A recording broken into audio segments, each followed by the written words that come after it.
रहीम। इस वीडियो में हम आपको गाजी इल्मुद्दीन शहीद का मज़ार भी दिखाएंगे। इसके अलावा मियां वाली सेंट्रल जेल में वो कैद खाना कि जहां पर गाजी साहब को कैद किया गया था और जहां पर उनको फांसी दी गई थी, हम आपको वो जगह भी दिखाएंगे। गाजी इल्मुद्दीन शहीद साहब किसी भी तारुफ के मोहताज नहीं है। आपने महज 21 साल की उम्र में ही इश्क़ मोहम्मद पर अपनी जान वार दी थी। आप ही के बारे में अल्लामा इकबाल साहब ने फरमाया था कि तिरखानों का मुंडा हमसे बाजी ले गया।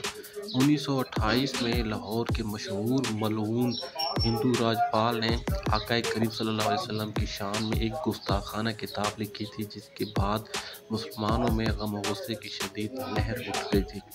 कई मुसलमानों ने इस मलऊन को कत्ल करने की कोशिश की, लेकिन कामयाब ना हो सके। आखिरकार 21 साल के एक मुगल नौजवान गाजी इल्मुद्दीन शहीद ने इस हिंदू मलऊन को जहन्नम वासिल कर दिया था। उस वक्त की अदालत ने आपको फांसी का हुक्म सुनाया था और आपका जो मुकदमा था वो बानी पाकिस्तान मोहम्मद अली जिन्ना ने लड़ा था। उन्होंने बेहद कोशिश की थी, लेकिन गाजी साहब को उस वक्त की अंग्रेज सरकार ने शहीद कर ही दिया।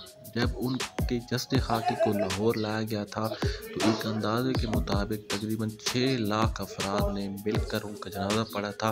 पूरे हिंदुस्तान के कोने कोने से आशिक रसूल आपके जनाजे में शिरकत के लिए आए थे।